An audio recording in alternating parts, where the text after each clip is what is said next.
And good evening and welcome to another edition of Sports Corner with myself and, as usual, by phone, my co-host Smokin Jim Frazier. Smokin Jim, welcome to the program tonight. Thank you, Ralph. Honored to be on. Hey, I appreciate you, man. We're here every Tuesday night. It's now at 8:30 start time now. So we can squeeze in Smokin Jim because he does Pittsburgh Sports Line with Al Levine, the talking machine, and his gang there at the Bethel Park TV on Bethel Park Community Television as well. Also, don't forget, tomorrow night, 7 p.m., we will be here for talking wrestling, myself, Smokin Jim Frazier.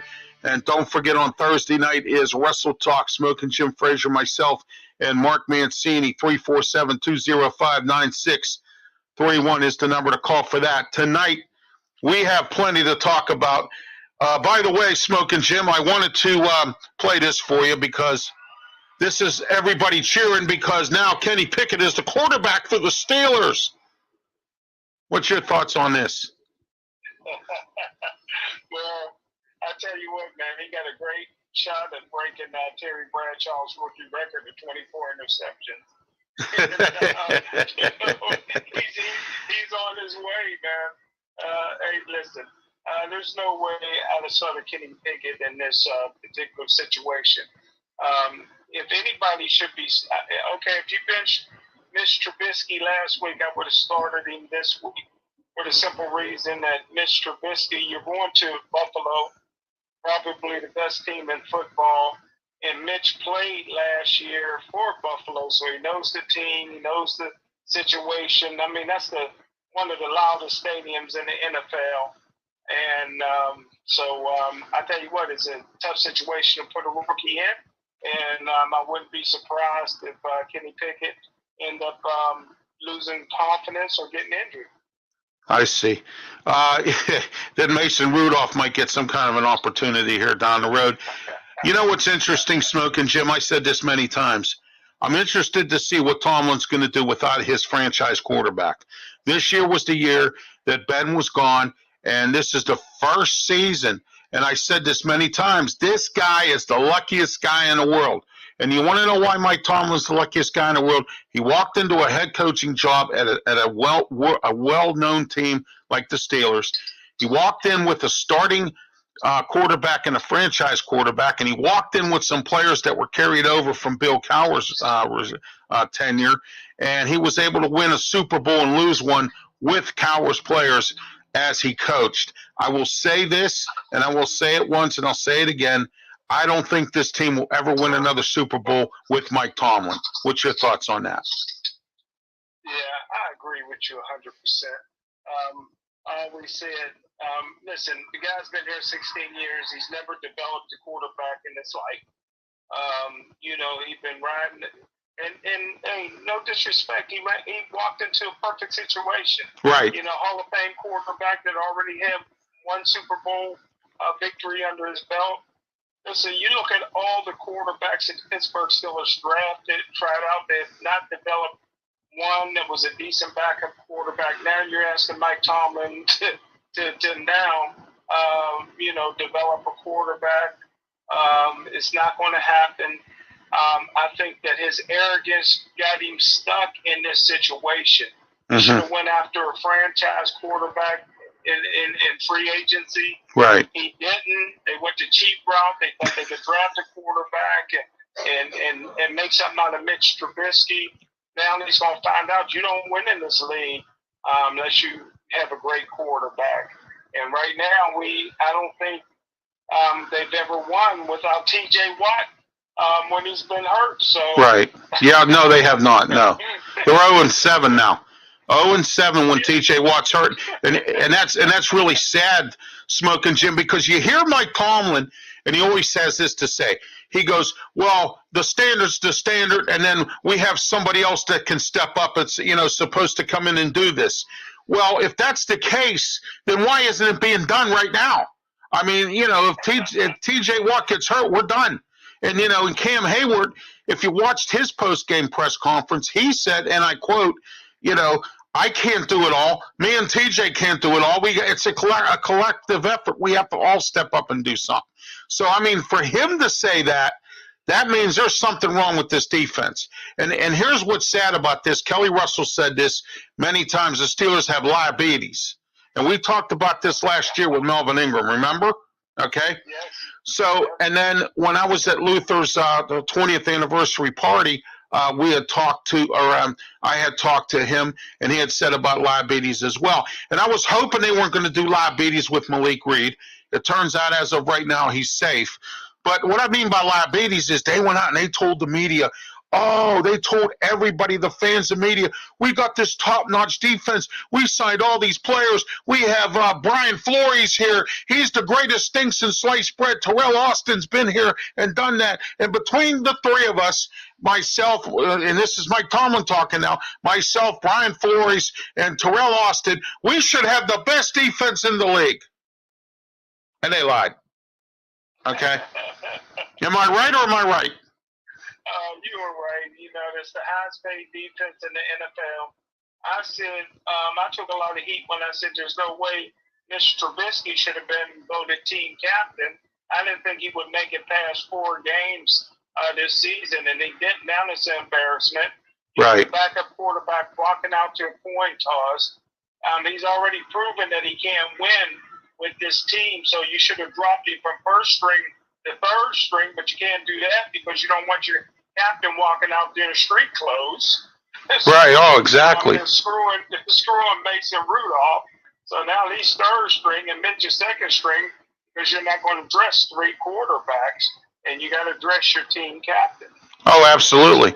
Yeah, he should have never even been voted a team captain or whatever. I don't know how that works. And, you know, with the Steelers, King Tomlin, you know, he probably appoints these captains, but I think the players vote on it. I'm not sure. I don't know how it happens. But here's an interesting scenario here, and you painted this scenario with me a few times, and I'm starting to think that you're right, and I know you're right.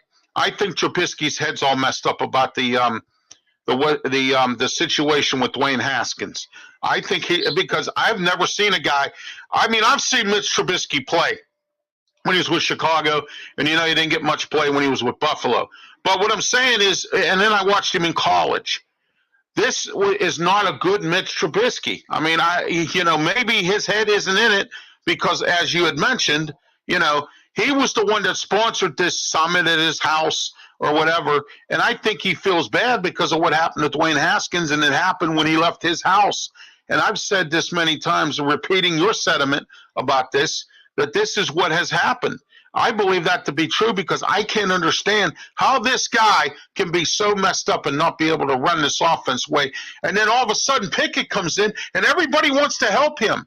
Now I'm starting to think Trubisky was never even a team player, even if he used as a smokescreen that summit he had at his house. You see what I'm saying? I mean, you know, think about this, Smokin' Jim. And see, people mistake time and years with friendship. You don't know how close Mitch and Dwayne Haskins could have gotten in a short period of time. Hey, I haven't known you that long. We're best of friends. That's right. What happened to you will break my heart. Yeah. Oh, absolutely. Yes. Likewise. It doesn't matter the years. It's the impact that somebody has on your life. On your life. Dwayne might have had a very big impact on his life. Who knows? Their wives might have been very close. Right. Both of them were married. You know, like you said, he sponsored the whole deal. You know, and it had to tear him apart. This team is very divisive.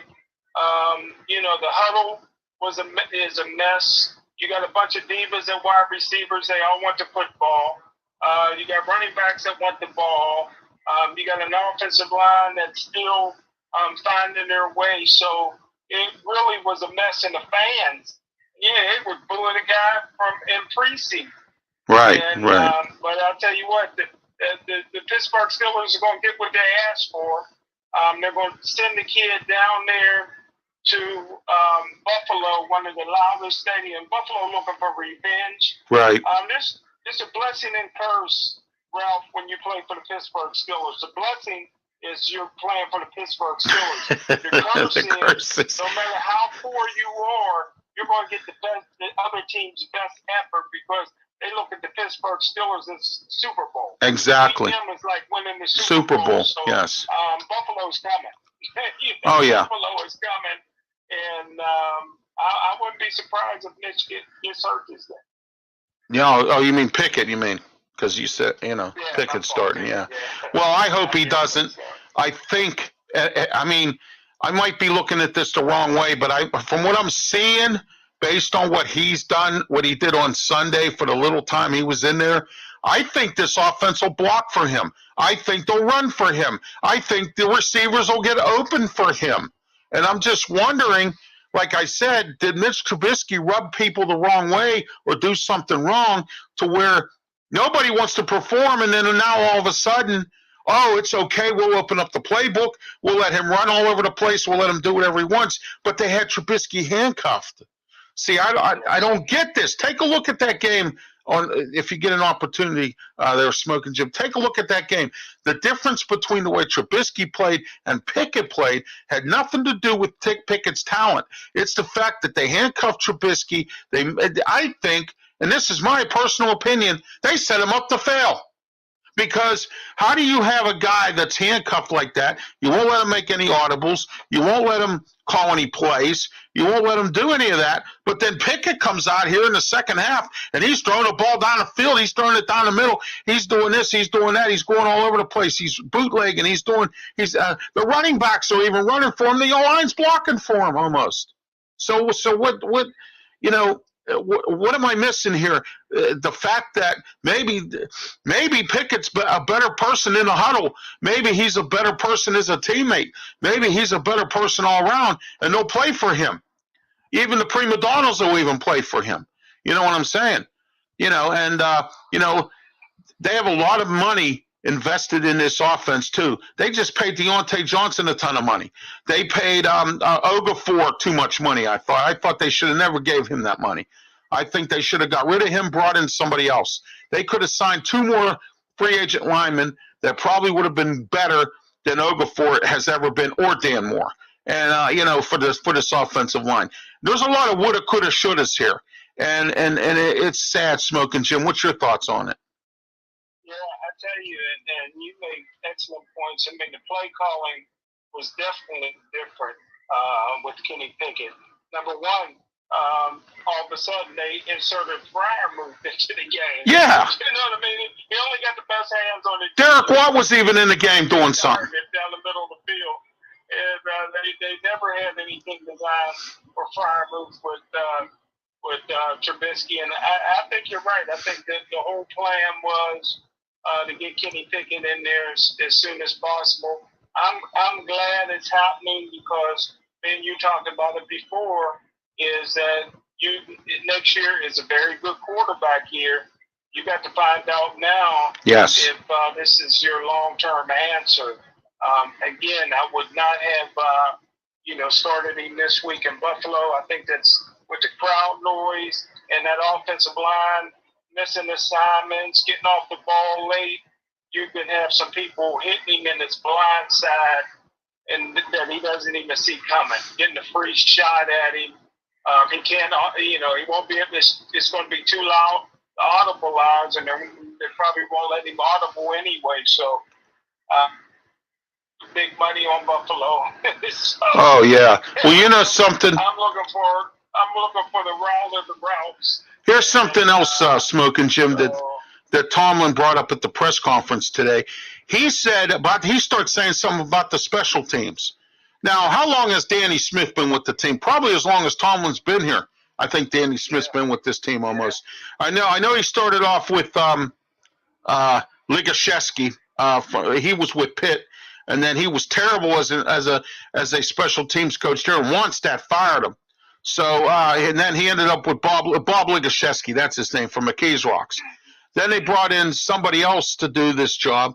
And I think I can't remember who the name was after that, and then they fired him. And then they brought in Danny Smith. And Danny Smith's been there as long as Mike Tomlin's been with the Steelers. And what have we seen from special teams of any sort with Danny Smith here? Explain that to me. I have not seen us ever get too much good field position. We don't do any fake punts or any fake kicks, and now we have the weapon to do it, and we still don't do it. I mean, I don't understand the special teams, and then you bring a guy in like Gunnar Olszewski or Olszewski or whatever they call him. I just call him the Gunner, and so they bring this guy in from New England. They talk about him like he's the best thing since sliced bread. They bring him in here, and what's he do? Every week he fumbles the ball. Every week he can't run it. Every week he puts his hand up like Ryan Shazier, who just retired. And he's at home doing it with his kids now. He's sitting there with his hand going, waving it. So, what I'm saying is that now, once again, special teams, and he brought that up, Mike Tomlin. So why don't you fix it? Why don't you get a special teams coach that's decent and bring him in here? But, I remember Mike Tomlin don't have any coaches that are decent or anything good other than Brian Flores. Okay. And none of his coaches, remember this too, Smokin' Jim, and I think you'll agree with me, none of his coaches have ever moved on to head coaching jobs. Most of them, they're lucky if they get hired by another team. You see where Adrian Clem, he went back to college. So, I mean, and now none of his coaches even got a token interview, and that's the easiest thing. They can, man. Yeah. So they're happy to fly somebody out just to interview him and tell him they didn't get the job. They can get a token interview. Only thing you got with the special team coach is he got a wad of bubble gum in his Yeah, I see that every time. He's like chewing away, walking back and forth. He's like somebody that's like, just walks back and forth on the sideline. He looks more like the head coach than Tomlin does. Because you ever see some of these, huh? Put him out of the State Hall of Fame contention. When I got the executive director of the State Hall of Fame, they were trying to put Danny Smith in the Hall of Fame. Oh, gee whiz. Really? Took his name off the list permanently. Oh, my. You know what I mean? Yeah, he can forget being in the State of Pennsylvania Hall of Fame as long as I'm part of it. Oh, I know, and it's. Yeah, I mean, he should have been honored. We got Dick LeBeau going in this year, and Dick LeBeau was excited. And oh, great, yeah. Dick LeBeau's been honored by everybody in the world. Oh, absolutely. Dick LeBeau was one of the greatest coaches and players in the history of the NFL. Yeah, Danny Smith can't even coach. He won't give us a call back for the State Hall of Fame. He can stay off permanently, man. Oh, my. You want to know something interesting? He won't be sticking no gum under the desk while I'm around. There you go. Or putting it on somebody's chair.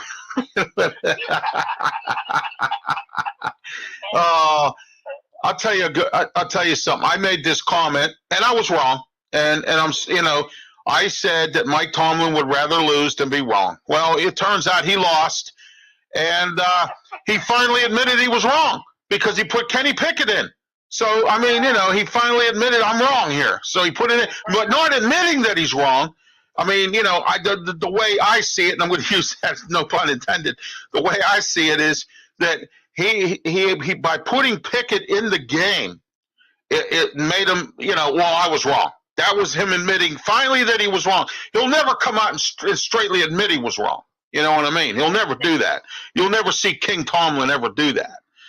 So, he's, Let me ask you this, bro. How in the world does the Steelers have a 20-10 lead in the fourth quarter and then losing that football game? How? Yeah, because here's the thing that bothers me, as I mentioned before, liabilities. They lied to everybody. They said this defense was supposed to be great. Well, if it's supposed to be great and T.J. Watt's not playing or Cam Hayward can't play, what do? They're lost without them guys.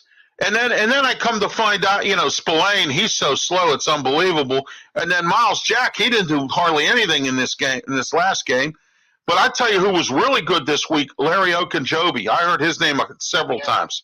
He had a monster game this Sunday. And I feel bad for him because he did all this work, and look what happened. You know what I'm saying? It's our corners, our safeties, or is it the defensive scheme? Some let us down, and I don't see any blitzing. I don't see any trying to turn the ball over, helping getting the ball out of their hand. I don't see none of that. I mean, they can't even tackle. That's the interesting part about all this. They barely can tackle. I mean, you could never ever, Smokin' Jim, and correct me if I'm wrong, you could never ever run the ball on the Steelers. Now you can run all over the place on the Steelers. They're either too slow or too dumb or too something. You know what I mean? I can't believe that we can't even stop the run. That's the whole bottom line. And we can't defend the pass. Look what happened to Witherspoon. He got his butt handed to him before he got hurt. Everybody's happy he's hurt because you know what? They don't want that happening again. Now you got Cam Sutton. He's down. We don't even know what's going to happen with him. You got Terrell Edmonds. Well, Terrell Edmonds has always been a bum. But, for his one good year he had last year to get his little contract, okay, because nobody else wanted him. He tried free agency. Nobody wanted him. They saw the writing on the wall with him. And now he's got a concussion. Minka's got a knee injury. So here we are.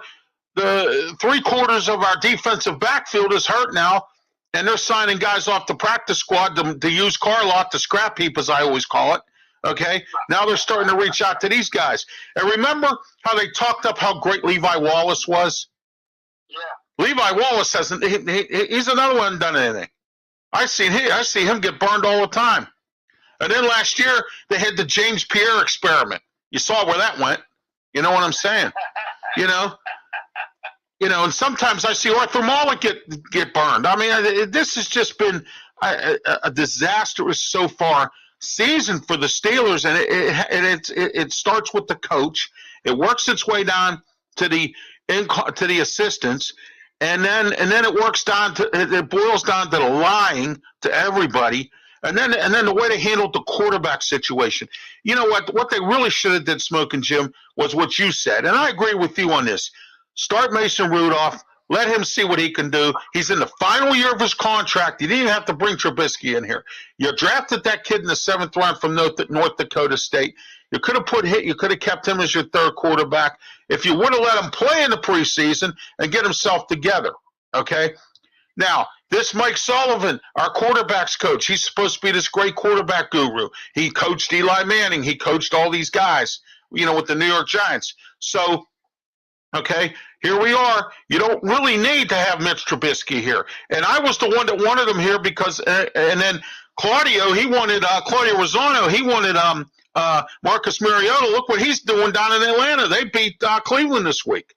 So, I mean, he's holding the fort down until Desmond Ritter's ready.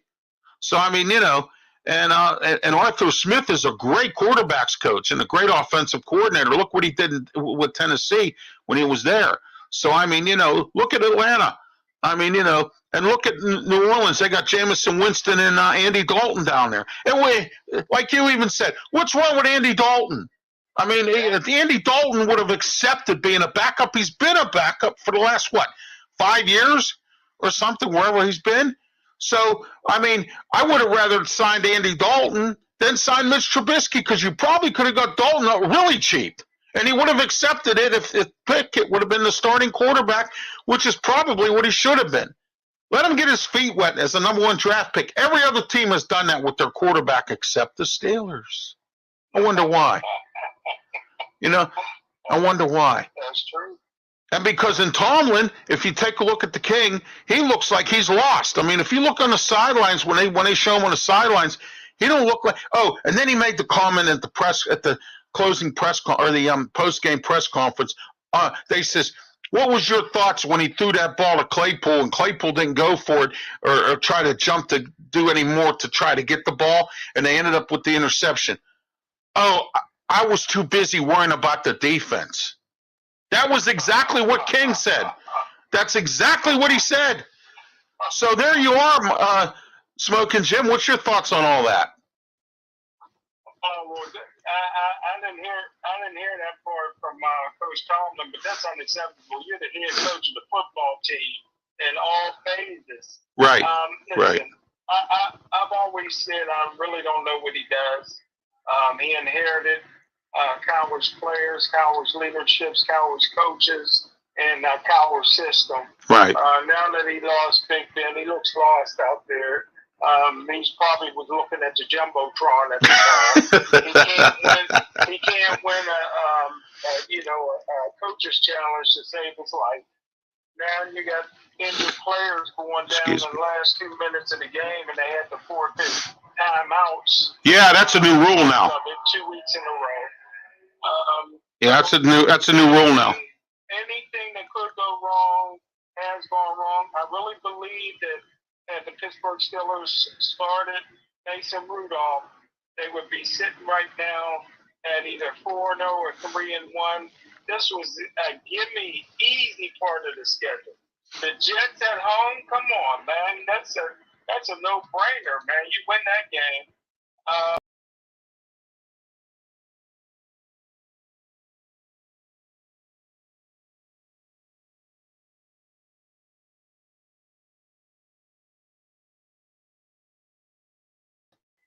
For the Pittsburgh Steelers. So, all that arrogance that Coach Tomlin's going, and they have to be very disappointed. They probably would have been smarter putting all that defensive money into the offense. Right. The defense is just not showing up. And don't forget, one of the highest paid guys they had didn't even like football. Stephon Tuitt. Jeez. Yeah, I know. You're just throwing money at a bunch of people that don't even like football. How about Tyson Olawu? How about him? How about Tyson Olawu? He's stunking up the joint to where they had to put Adams in there. Well, Martavius Adams was one of the scrap heap that actually is still with the team and does well. Okay? Yeah. Because remember, they signed that Simon guy. He was a scrap heap. They signed Taco Charlton. Charlie Casserly said the Steelers were going to take him in the first round, but we never made it. Taco Charlton never made it to us. Thank goodness. So. Thank goodness. Yes, exactly. I'll tell you what. They wanted Smokin' Jim. They wanted that kid from Boise State down in Dallas, that Vander Esch. They're waiting for him to write out his contract. He's done because when they brought in Michael Parsons, Vander Esch has been hurt, and he's nowhere near as good as his college days. He's terrible down there. Yeah. He's really bad. He was a great player coming out of school. Oh, yeah, out of Boise State. Yep. Yeah. The kid they got down there now from Penn State, number 11, man, that boy's a freak. Yeah, that Michael Parsons, man, I'll tell you what, he's a beast. Yes, he is. Yes, he is. All right, anyway, the injury report for the Steelers this week, Cam Hayward, shoulder, knee, questionable. Terrell Edmonds, concussion protocol. Cam Sutton, a hamstring, and Minka, a knee. They believe he has a sprained knee, nothing serious, but they're going to update the media on probably tomorrow or on Thursday. So we'll find out more about that. They brought back center Ryan McCollum. He was in camp. Then they had him on a team. Then they put him on a practice squad. Then they had him cleaning toilets. Then they had him cleaning out the locker room. So they've had him doing about 1,000 jobs. He's a decent center. He came from Detroit. Well, you know who coaches up there, Sean Sallet. Remember him? Yes. Yeah, he was Mike Munchak's coffee guy or whatever. You used to call him his coffee guy or whatever. And they brought up and they added safety Scott Nelson. Guess who they released? Punter Jordan Berry. Wow. What's this about his 10th time with the team? Yeah. And the wide receiver, Jaquel Robinson, probably never saw any time anyway. So they've been moving people around on the practice squad, but that's the latest on that. And these free agent signings. We're going to finish up here with the Steelers because we got some other stuff to talk about. The free agent signings with the Steelers. What's your thoughts? Boom or bust? Do you think some of these guys have been bust so far? Or boom. Well, you know what? I go by the record, man. Right. And I haven't seen anybody make an impact. The guy that got most of the fanfare was Gunner, and Gunner's been a disappointment so far. The special teams look like they don't even try to set up anything to spring anybody. I don't know with the special team coach. I don't know how he keeps his job. The Steelers are usually down at the bottom on special teams. But I think that James Daniels is doing a good job at right guard. He's even making Okafor look halfway decent at times. So.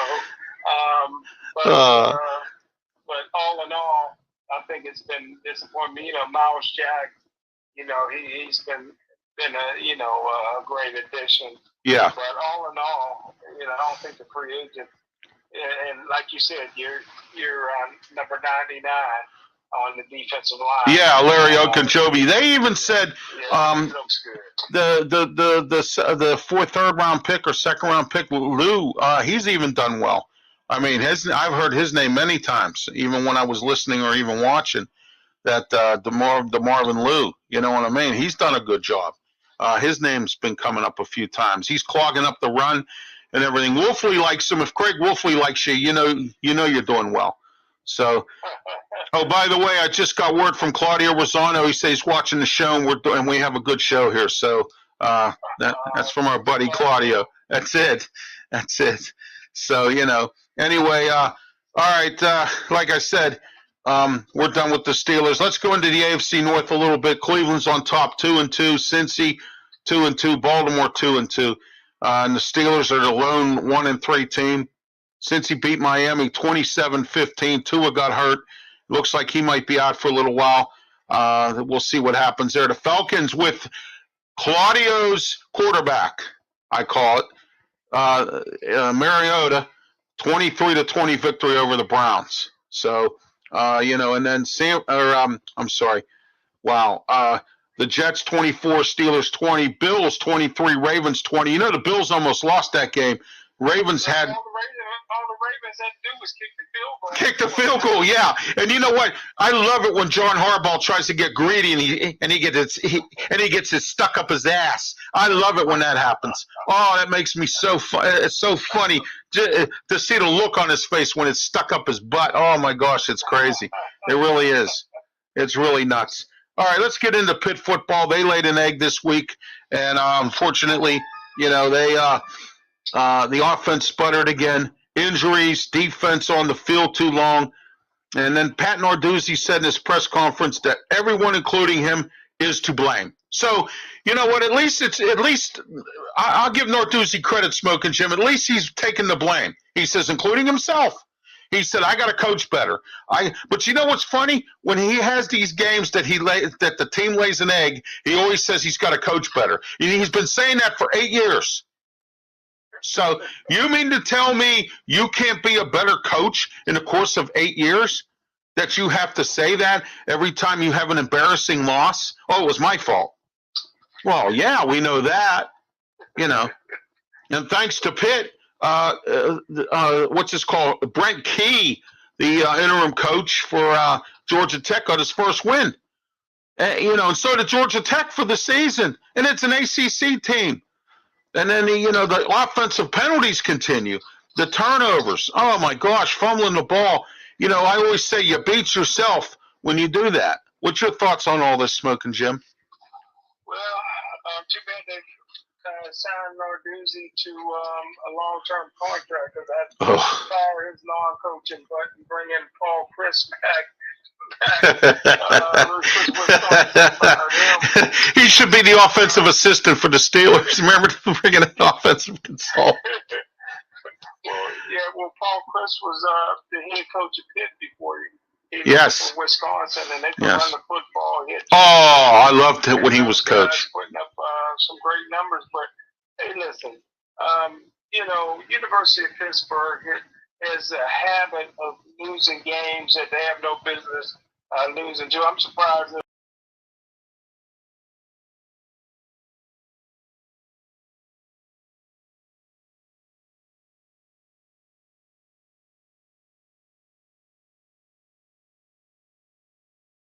they only played when there's no excuse to lose for Georgia Tech. They had about 3 plays. They got a very athletic quarterback that's young. He's going to run. They don't have the weapons. They haven't recruited well. That's why they fired the coach. And you come to an empty Heinz Field or whatever, Accu Shore Stadium, It's a shame that the fans didn't come out. The team played with no enthusiasm or life. And they ended up getting beat, and it's going to hurt them because, see, the main thing nowadays, Ralph, as you know, it's a business. Right. The difference between one bowl game and another bowl game could be one could be paying $1.3 million, the other one could be paying $12 million, and a game here and there make the difference. You know, Pitt lost the game last year; they had no business losing, and it cost them a BCS. No, they lost 2 games, Smokin' Jim. They lost to Miami and they lost to Western Michigan. Both of those games they should have never lost because Miami was terrible last year. They stunk. So I mean, and then to lose to Western Michigan, and Tim Lester, the coach at Western Michigan, said, and I quote, Pat Narduzzi uses the same 5 defensive formations. All I had to do was watch the film, and I was able to counterplay his 5 formations. That's what he said last year. Okay? He said Pat Narduzzi has a bad habit of using the same formations every time, and he says it doesn't take a genius to figure out his defense. That's exactly what they. And here, remember, he's this big defensive guy, Smokin' Jim. He came from a pedigree of Michigan State and D'Antonio there, and they had a tough defense and run the football, and they just got beat this week. Well, of course, D'Antonio is no longer there. Mark D'Antonio, he retired. So I mean, But what I'm saying to you is, and you see, they didn't come to see Narduzzi about that job. Because everybody was like, well, we're going to lose him. He's going to go to Michigan State, just like we lost Chris to Wisconsin after when he first got here. And Barry Alvarez promised he was, the athletic director of Wisconsin, he was not going to hire Chris. But Chris ended up leaving because of Steve Peterson. Okay? Steve Peterson and Mark Nordenberg were the ones that ran him out of this town. And I thought that was wrong, and I thought it wasn't fair. You know what I mean? He was a good coach, except for losing to Youngstown State in his first game in Heinz Field. I was there when it happened, which is now Acrisure Stadium, but then it was Heinz Field. I was working there when it happened. I mean, Pitt has lost a lot of bad games. I remember Frazier and Dan Marino lost to Temple at Pitt Stadium. I remember that game. Know whose Temple's head coach was then? Oh, I can't even remember. Genius, Bruce Arians, yeah, that's right. Arians he did coach at Temple. Yes, you're right, he did. Yeah. So I mean, but see, with me, Ralph, I'm like you. I'm not harsh on somebody that specializes in what they do. Right. Chris might have lost some games, but his thing was running the football. He had All-American running backs and working with the quarterback. Yeah, all of his running backs. Conner he was closing in on Tony Dorsett. Yes. Yeah, he was. Yeah. Listen, if you're a defensive coach, I expect your defense to be a shutdown defense. Exactly. You know what I mean? There's no excuse. Right. You know what I mean? Don't tell me that you're a run and shoot offense. What's that? Mouse Davis had the run and shoot offense. They used to put up 50, 60 points. Exactly. Yeah. But they're going to be exciting. Right. Do what you do. If you're Narduzzi, his defense has always been, except for when he had Aaron Donald. Right. His senior year. Other than that, his defense was always underachieving. Oh, absolutely. And then on top of that, he brought back Charlie Partridge, who is a very good Florida recruiter, and he's a good defensive line coach. He's been a head coach. He was a coach at Florida International or Atlantic or one of them down there. Got replaced by either Lane Kiffin or Butch Davis. I forget which one replaced him down there. And and then he came back to Pitt. They had to pay him some money to bring him back. And now what I'm afraid of right now is Patrick Gallagher, the chancellor for Pitt, is stepping down at the end of the year, and they're looking for his replacement. Now, Nordenberg was about grades and academic. He was not a sports guy, okay? Gallagher was a sports guy. Gallagher, when he took over that job as chancellor, he said, and I quote, "I'm going to open up the vault and make these teams better." And you see the volleyball team, the soccer team, the swimming team, every team but the football team is going to top 5, top 10, stuff like that have never done. The baseball teams in like the playoffs every year in the ACC and everything else. So what I'm saying is that, he did kind of live up to what he said he was going to do. I'm going to open up the vault. And he opened it for Matt Canada, and Matt Canada still walked away. So, I mean, and then I heard from Jerry DePaula, and then I heard from a few other people that Narduzzi has trouble getting along with his offensive assistants. I mean, look at Mark Whipple. He walked away. And he lied to everybody and walked away. Okay? I mean, Sean Watson, he simply got fired. He was a horrible offensive coordinator. And then Matt Canada, for the time he was here, I think he did pretty decent. But here's another thing. They brought in Frank Cignetti, and I endorsed him because he's a running game kind of guy. His offense is not hard. It's simple. Run the football just like Paul Chryst, that kind of thing. He did it with Wannstedt. He did it at Boston College. He's good with the quarterback and everything else. But, Al Levine said something to me that's very interesting. He said, how can you run the football when you have an offensive line that's used to being pass happy? Okay? Because Whipple's offense was all pass happy. You notice Pitt never ran the football as much as they do now because Cignetti's trying to run the football. And remember when Wannstedt coached the team, and I always said this, Wannstedt's has always done this, and he always beats himself up for it all the time, and he does it and makes him look bad. He tries to shove a square peg into a round hole. So that's what Cignetti's doing. He's trying to run the football, again, like Al Levine said, with a line that really isn't made to run the football. It was pass happy. So here we are trying to shove a square peg into a round hole, and this offense isn't working. And I don't understand why. It's an easy offense. It's really not that hard. You know what I'm saying? And I'm starting to question Cignetti's play calling as well, because the first half of some of these games, his play calling was horrible. And then all of a sudden in the second half, he picks it up. You got to coach a complete game. You got to play a complete game in order to win. I mean, you know that, Smokin' Jim, and so do I. So what do you think about that? Well, one, I think the offense started off halfway decent, but when the quarterback got hurt, I would have kept him out. He's not playing with any confidence right now. I think that the backup quarterback was doing a much better job. They wanted to rush the starting quarterback back. Listen, playing football is not that hard. Hit the open receiver. Right, right, yeah. Oh, yeah. Yeah. Middle, man. The quarterback hold the ball too long.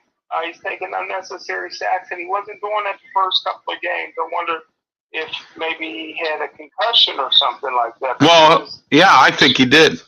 I really think he did. He's not reacting the way he should. I'm like, man, that's like somebody that had a little bit of, had their marbles scrambled a little bit. Yeah, exactly. Yeah. And again, he's the team captain. Right. Been here 2 minutes, and he's team captain. He's team captain, yeah. Yeah. But, yeah, and it's too bad Nick Patty's not here. I mean, because he's hurt now, Nick Patty. Nick Patty is hurt, the backup, and he's a great young quarterback that can just do it. I mean, even though he's a backup, every time he's played, he's won practically, except for last year in the bowl game, he got hurt in the first play of the game. And then I come to find out that former Pitt quarterback Davis Bevel played for Oklahoma this week, and they almost came back and won. Is that right? Yeah. Yeah. Isn't that interesting? Didn't do that in the bowl game. Well, of course, Pitt didn't really have them ready either, but that's beside the point. All right, let's take a look at the ACC scores. Clemson 30, NC State 20, Wake Forest 31, Florida State 21, Syracuse. I told you about Syracuse, and I'm still sticking with Syracuse. 59, Wagner nothing. Duke 38, Virginia 17, Boston College 34, Louisville 33. I have a list, Smokin' Jim, that I'm going to share with you of top 10 coaches right now walking on eggshells that I have here. And I'll tell you, you're not going to believe some of these names. All right. Miami had a bye week. North Carolina 41, Virginia Tech 10. Now listen to this one here, and I'm going to share this with you before we move on to the Penguins and the Pirates and some other stuff here. Okay, college coaches fired so far: Scott Frost, Nebraska; Jeff Collins, Georgia Tech; Herm Edwards, Arizona State. That was sad. Paul Chryst, Wisconsin. That was a surprise. And Carl Durrell at Colorado. All right, now those 5 guys have been fired. These guys are on eggshells, and it starts with number 10, Jeff Smokin of Army. They said Army hasn't been winning. They want him. Army wants a change. Jimbo Fisher down at Texas A&M. He lost to Appalachian State this year, and he lost this past week to some other sad team too. So he's about ready to hit the A&M people down there. They're getting a little impatient with Jimbo Fisher. Brady Hoke from Michigan. Remember him? Well, guess what? They want him out at San Diego State. He's next to go out there. Now, this is a surprise to me, but it's not a surprise. Bronco Mendenhall, when he coached at Virginia, he didn't leave the cupboard bare for Tony Elliott. Well, Tony Elliott was an offensive coordinator under Dabo Swinney on Clemson, okay? So he was a really good coaching candidate. He got interviewed for several jobs. Well, Virginia now, they're starting to lose their patience with him because, like I said, Bronco Mendenhall didn't leave the cupboard bare there. So what I'm saying to you is now he's have some tough sledding here as the new coach of Virginia, and they're losing games, and now the student body and the alum are starting to get a little impatient. So he's on the list. He's number 7. Number 6 is Kirk Ferentz of Iowa. Iowa's Iowa's had some bad losses this year, and they're thinking it's time for a change there. Kirk Ferentz, he's been there forever. He's like the Joe Paterno of Iowa, you know what I mean, and all that. Number 5, I'm sorry, Neil Brown, West Virginia. They just, West Virginia again, blowing it here. I think they just lost to Texas or somebody, and at home. Dana Hogerson down in Houston. Dana Hogerson, he's having a rough year, and he's got some really good talent down there. That's a tough job. Brian Harston, we already talked about this one, Smokin' Jim, on Thursday night on our TV show about him down in Auburn. He was told at the beginning of the season he's getting fired at the end of the year. So here we are with him. Get this, Scott Satterfield of Louisville. They're saying the last 3 years, Louisville hasn't even been in a bowl game ever since Lamar Jackson left. They really haven't been in a bowl, in any decent bowl game or anything. So Satterfield's up. Number 1, Jeff Scott, University of Southern Florida. My friend Peter Blake told me that he's walking on eggshells down there at South Florida. But he's number 1 on this list of top 10 to get fired. So those are the ones walking on eggshells, as I call it. All right, let's see here. Let's talk about the Pirates here. I don't know much to talk about other than one thing I'm upset about is I understand this weekend they're going to honor Albert Pujols for his, I guess, record-breaking thing that was supposedly gone on here in the last few days. The Pirates are going to honor him. Now, here's something that really bothers me here. Why would you honor a guy who's been a nightmare to your team for many years? Why would you do that? The Pirates are so desperate for people to get them into the stands and into the seats that they're actually willing to honor somebody from the enemy team. What's your thoughts on that one? That would be like the Oakland Raiders honoring Franco Harris. or the Steelers are the Steelers honoring John Madden. It's just crazy. Oh my gosh. Pujols, I think, has more home runs than anybody, any opposing player in the history of PNC Park, and he's just been a nightmare for the Pirates, and you're going to honor him? Yeah, yeah. It makes no sense, man. No, it doesn't at all. It doesn't make no sense, none whatsoever, and I think that's the wrong approach to doing it. I would really love to know who's involved in this decision. And I hope it's not Travis Williams, because if he is, then my observation of him, has really been bad. And then I'm going to have to start wearing a bag over my face because I'm starting to be wrong on a lot of stuff in him. Maybe I'm wrong on him. I mean, if that's his decision, something's wrong here. Somebody should be fired. I mean, because this is a decision to me that is just crazy. It's really bad. They're 61-99, Smokin' Jim. Let's see what happens. Let's see if they'll lose their 100th game. They may not, make us all wrong again. So anyway, wait a minute, hold on. They're up. It's 7-7 in the eighth inning. 7-7 in the eighth inning. Wow, they were up, I think, 7-3 or something like that at one time. Yeah. Yep. So that's just. But my question for you is for next year. We've talked about this a few times. In 2 weeks, as you know, next Tuesday, I'm going to be out of town, and we'll have no Sports Corner here next week. I'm canceling all my shows for the week to go on. I'm going on a trip, and so I'm not going to be available for these shows. So I'm going to get some rest and relaxation before the winter comes. So anyway, so next week, but in 2 weeks, Smokin' Jim, we're going to have Marty Leap on here. He's a reporter from the newspaper called Run Bunter. And he's been on my show a couple times to talk about the Pirates, and he's going to come on and talk with us about the Pirates. And I'm working on getting Matt Venzel on from the Post-Gazette, and he's going to talk about the Penguins. As you know, their season is getting started, and they won last night, so we're going to see how the season goes with Letang, Crosby, and Malkin. We're going to find out if this team can repeat. They have experience. I'm not sold on the backup goalie situation. What's your thoughts on the Penguins? I think this is going to be a great year. I'm very proud of the Penguins. Number one, they're not winning anything in preseason, but that's okay. Right. And, listen, this is the first time that I can remember that professional franchise in Pittsburgh really kept the team together, that maybe a little bit past their prime, gave them a contract pretty much based on what they were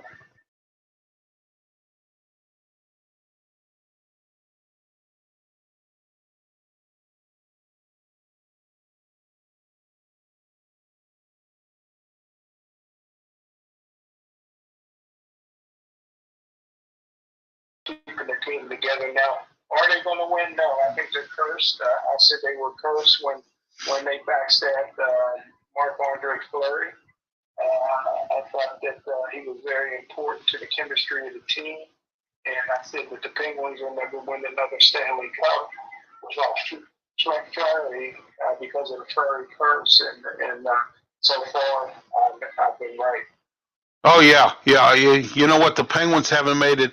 They're like the Steelers. They haven't made it past the first round of the playoffs even. So, but at least the Penguins made it to the playoffs. So, I mean, but I mean, they haven't won the first round. And, they're sort of in the same category as the Steelers right now. A lot of people are questioning some of the Mike Sullivan's motives. They're questioning some of the grittiness and toughness of this team. Hextall and Brian Burke are, I'm told, with this new ownership group, they're all on notice. Fenway Group, I've said many times, is a new group that owns the Penguins. Lemieux and Burke are silent partners now. They don't really have the say they used to anymore. Although Lemieux is still the chairman, but he doesn't really have the say that Fenway Group does. And if they call him up and say, look, we need to get rid of Mike Sullivan, I want a grittier coach in here and get some guys in here that might be able to actually take us over the hump. And, now you got the gang back together, and let's go get another Stanley Cup that you said you can win. But, I'm not sold on this goalie situation. But I was very unhappy with the fact that they re-signed Casey DeSmith. He's played a few games this preseason, mostly, and Jari's played, I think, one, and he's been sick. He's got some kind of illness that, of course, the Penguins never reveal. Anyway, and they've been playing that kid, Lajerski or whatever his name is, from the minors from Wilkes-Barre. and he was up a little bit last year when Jari was down, and he played a little bit, and he was a decent goalie. So I mean, so we're going to find out what happens here this year with the Penguins. Their defense don't look, I guess, too bad. They lost that Rodriguez guy and a few other people, and they brought in some guys who they were able to get on the cheap. They're pretty decent players. So we're going to find out what they do, as I've said many times, and we're going to see what happens. They play Friday as their next and last preseason game against the Buffalo Sabres at PPG Paints. And then that'll be the final preseason game of the year. They beat the Red Wings last night 3-2. That's my stuff on the Penguins, Smokin' Jim. Let's talk a little bit about the local scene. Duquesne.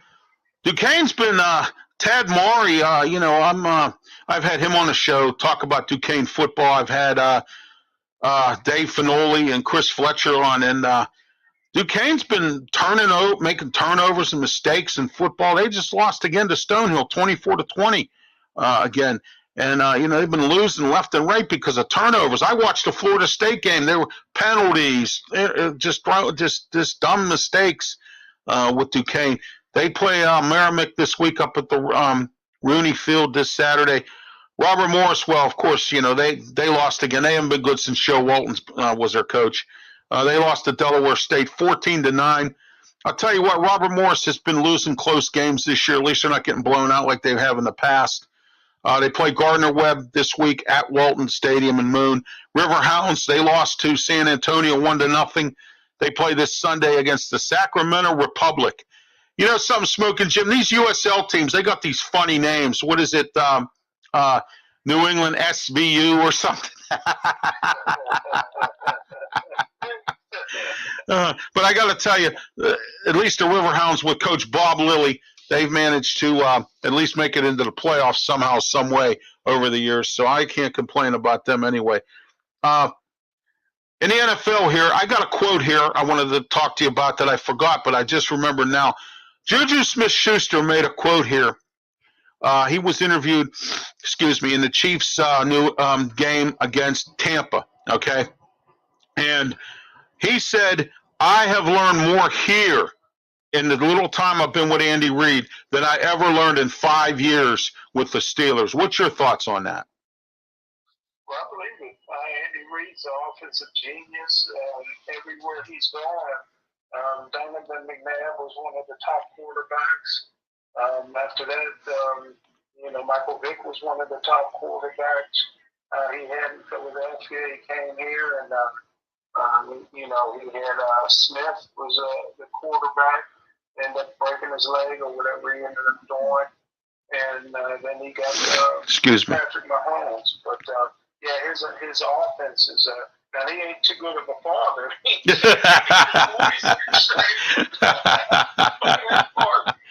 head coach, offensive coach, he's great. Always said that Eric Bieniemy was a bum. He wasn't no coach. I always said it was Andy Reid doing it. You see the right. Mahomes and Eric Bieniemy getting into it the other day ago. Everybody said Eric Bieniemy was the next head coach 5 years ago. You know what? Nobody's hired him, Smokin' Jim. And then on top of that, I keep hearing stories. Here's one of the stories I heard, and I said this to Al Levine, and he said, or no, it wasn't Al Levine. It was another somebody, and they said you can have a bad interview, but Claudio. He said you can have a bad interview and still be a good coach. But Eric Bieniemy, they said the reason he don't get hired is because it's a bad interview. So I guess some of these NFL front office people must figure, well, you know what, if he's a bad interview. Russ Grimm, why do you think Russ Grimm never got a head coaching job? Bad interview. Yeah, and I told you what happened to him. He was interviewing with the Steelers. He walked in with cowboy boots, a pair of jeans, a sport jacket, smoking a cigar. And he walks right into, for this interview, and then Bob Labriola from Steelers Digest said, well, that's just Russ Grimm. And then I think it was Ron Cook or one of these guys made the comment, well, he could have, the Steelers said he could have been better dressed. If he would have came in better dressed, and then Labriola went, well, that's Russ Grimm, that's his style. But I mean, come on, Smokin' Jim. All you need to do is put a little bit. Even if he would have put a tie on with those jeans, and ditched the cowboy boots, he probably would have got that job. I mean, literally. Okay. And I mean, but maybe the enemy showed up with his, with baggy pants. I mean, I don't know. I mean, but that's one of the reasons Russ Grimm didn't get the job with the Steelers. I mean, it's as simple as that. Smokin' Jim, it's been a pleasure, man. Wow, this hour went real quick, didn't it? I mean, oh my gosh. Hey, by the way, I'll talk with you tomorrow night. Don't forget, everybody, tune into Talking Wrestling, 7 p.m. right here, live on YouTube, Facebook, and Twitch. And don't forget Thursday night, Blog Talk Radio, 8 p.m. On the Blog Talk Radio, 347-205-9631. Don't forget Thursday night, PCTV, Channel 21 Comcast, 47 Verizon. 2 Thursdays in a row, we do live call-in show, 412-231-2288. I want to hear from some callers about some of the topics we're going to be talking about. And you know what? We're going to be talking about a lot of stuff. Also, this show coming up this week, Smokin' Jim's my 1-year anniversary back with PCTV. So, here we are. This is my second stint. And I'll have you on also live on the PCTV's Facebook page. Smokin' Jim's going to be my guest on The Way I See It. And we're going to learn some things about Smokin' Jim and his career in TV and media and scouts and scouting. He does professional scouting for some teams and things like that. So we're going to learn about Smokin' Jim come Thursday afternoon around 4:15, 4:30 live on Facebook, PCTV, Channel 21 Comcast, 47 Verizon Cable. We'll see you Thursday. We'll hear you Thursday. We'll see you tomorrow night. We're here. I'm Ralph Williams, Smokin' Jim Frazier. Have yourself a great night. Thanks for watching.